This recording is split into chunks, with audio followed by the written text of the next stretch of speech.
指明係 H4嘅堅尼地城新海旁。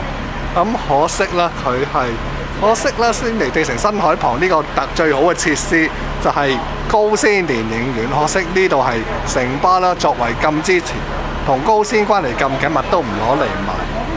咁今日咧就係3月22日，咁正好1年之前3月23日，2025年3月23日，我就開始中意咗高先電影院，因為高先電影院係全港唯一拒絕上映迪士尼爛片黑雪公主嘅電影。嗰日啦，我就去咗睇高先嘅日本電影，叫《孤獨的美食家》。